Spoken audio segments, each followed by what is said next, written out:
आंध्र प्रदेश में YSRCP party के विधायक कर्नम धर्मश्री ने 3 राजधानियों का समर्थन करने के लिए अपने पद से इस्तीफा दिया है, जिसका टीडीपी की ओर से विरोध किया जा रहा है। विधानसभा स्पीकर को लिखे पत्र में उन्होंने कहा है कि मैं विशाखापट्टनम में कार्यकारी राजधानी की स्थापना का समर्थन करने के लिए अपना इस्तीफा सौंप रहा हूँ।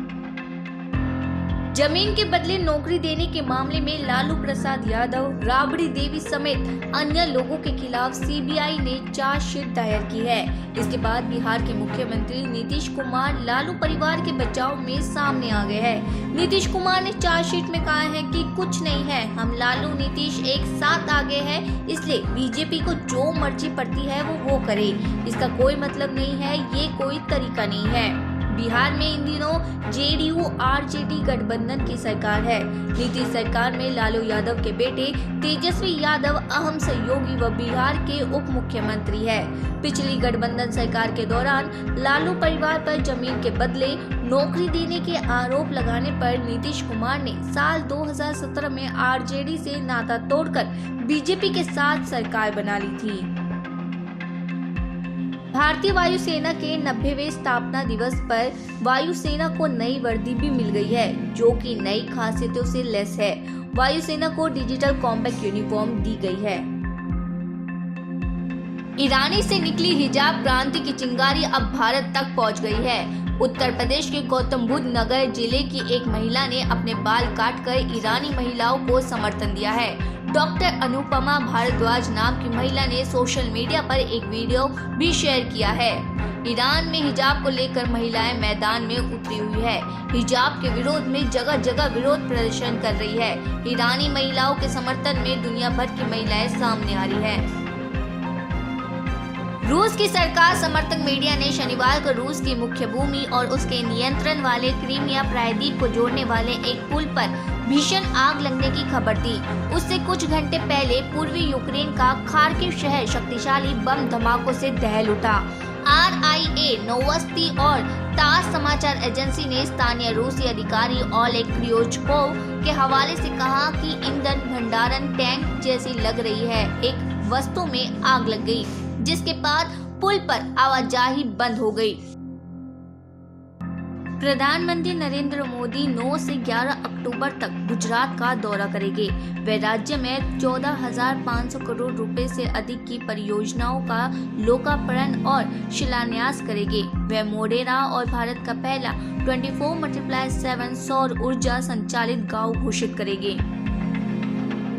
देश के सबसे बड़े सरकारी बैंक स्टेट ऑफ इंडिया के 54 करोड़ रुपए की चपत लगाने का मामला सामने आया है। कसुपट्टी SBI के बैंक प्रबंधक देवेंद्र कुमार संधू की शिकायत पर केंद्रीय जांच ब्यूरो ने शिमला में 4 लोगों पर केस दर्ज किया है। बैंक प्रबंधक की ओर से दर्ज शिकायत के अनुसार कंपनी प्रबंधक तुषार शर्मा और उसकी पत्नी श्वेता शर्मा ने अपनी अलग अलग 4 कंपनियों के नाम से जाली दस्तावेजों के आधार पर कर्ज लिया, लेकिन लौटाया नहीं। बैंक प्रबंधक की शिकायत पर सीबीआई ने शिमला के भ्रष्टाचार निरोधक ब्यूरो में 4 अलग अलग प्राथमिकी दर्ज की है।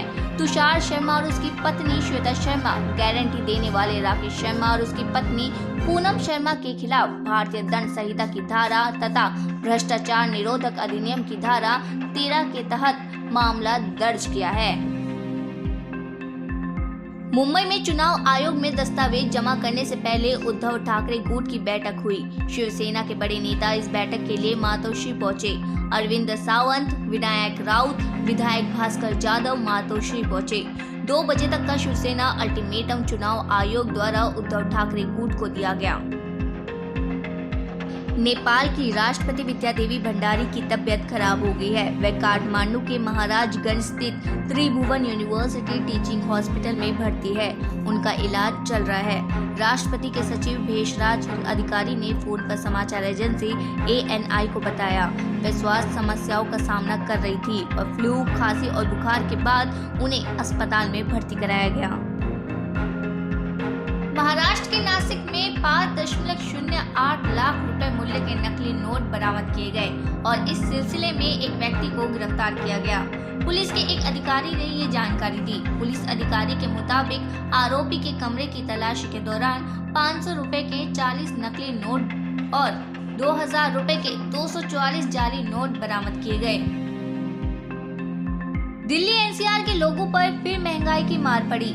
सीएनजी के रेट 3 प्रति किलो बढ़ गए हैं। बढ़ी हुई कीमत शनिवार सुबह 6 बजे से लागू हो गई है।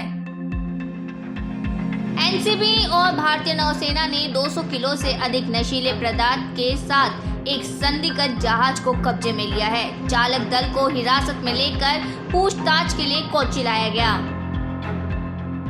दिल्ली पुलिस ने 9 मई को मोहाली में पंजाब पुलिस मुख्यालय पर हुए आरपीजी हमले के सिलसिले में किशोर समेत 2 लोगों को गिरफ्तार किया।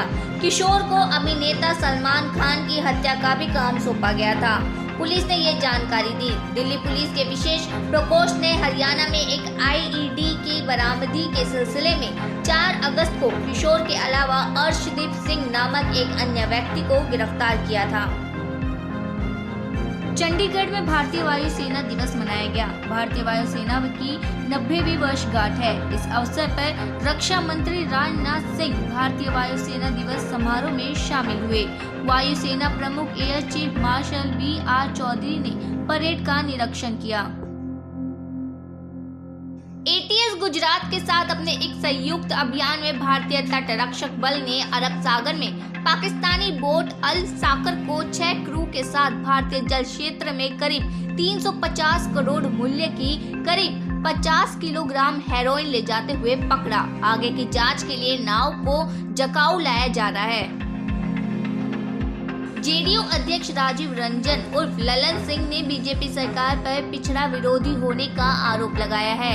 उन्होंने अपने ट्विटर अकाउंट पर लिखा है कि बीजेपी भड़का झूठा पार्टी के दरकिनार नेता श्री सुशील मोदी जी गुजरात में नगर निगम चुनाव बिना ट्रिपल-टी या संबंधित आयोग गठन रिपोर्ट के कैसे हुआ। स्पष्ट है, भाजपा न सिर्फ पिछड़ा विरोधी है बल्कि आधी आबादी सहित गरीब स्वर्ण विरोधी भी है। बस 2 अमीर घरानों को नंबर 1 बनाना लक्ष्य है। अमेरिका राज्य कैलिफोर्निया में भारतीय मूल के सिख परिवार की हत्या के संदिग्ध का उनके साथ पुराना विवाद था। अमेरिका के मार्केट काउंटी के शेरिफ वॉन वार्नेक ने ये जानकारी दी। उन्होंने बताया कि जीजस मैनुअल सैल्गाडो इस परिवार का एक पूर्व कर्मचारी था और उसके मृत परिवार के साथ लंबे समय से विवाद चल रहा था, जिसका नतीजा बेहद बुरा निकला। इस परिवार ने प्रवक्ता को बताया कि सैल्गाडो एक पुराना कर्मचारी था जो पीड़ित परिवार की कंपनी में गाड़ी चलाता था। मारे गए परिवार के रिश्तेदारों ने जांचकर्ताओं को बताया कि उनके ट्रकों के व्यापार में काम करने के बाद सैल्गाडो ने करीब 1 साल पहले गुस्से में संदेश और ईमेल भेजे थे। उत्तराखंड के उत्तरकाशी एवेलॉन्च में अब तक 26 शव बरामद किए जा चुके हैं। बरामद 26 शवों में 2 इंस्ट्रक्टर और 24 ट्रेनी के शव शामिल हैं, जबकि 3 ट्रेनी की तलाश अभी भी जारी है। टीम को सर्च ऑपरेशन में मौसम के चलते खासी दिक्कतें हो रही है। शुक्रवार को जिला अस्पताल में 4 शव लाए गए थे, जिसे उनके परिजनों को सौंप दिया गया। वायुसेना प्रमुख वी.आर. चौधरी ने वायुसेना दिवस पर कहा है कि भारतीय वायुसेना दिसंबर में प्रारंभिक परीक्षण के लिए 3000 अग्निवीर वायु की भर्ती करेगी, जबकि अगले साल से महिला अग्निवीर को भी शामिल करने की योजना बनाई जा रही है। उन्होंने कहा है कि आजादी के बाद पहली बार एक नई अभियानगत शाखा बनाई जा रही है। इस शाखा बनने से सरकार को उड़ान परीक्षण के खर्च में कटौती कर 3400 करोड़ रुपए से अधिक की बचत करने में मदद मिलेगी। भारतीय जनता पार्टी ने शनिवार को हरियाणा, तेलंगाना और उत्तर प्रदेश में होने वाले 3 विधानसभा उपचुनाव के लिए अपने उम्मीदवारों के नामों का ऐलान कर दिया है। हरियाणा के आदमपुर सीट से भव्य बिश्नोई को टिकट दिया गया है, तो तेलंगाना के मुनुगोडे से के.आर. रेड्डी को उतारा गया है। उत्तर प्रदेश की गोला गोकर्णनाथ विधानसभा सीट से अमन गिरी को टिकट दिया है।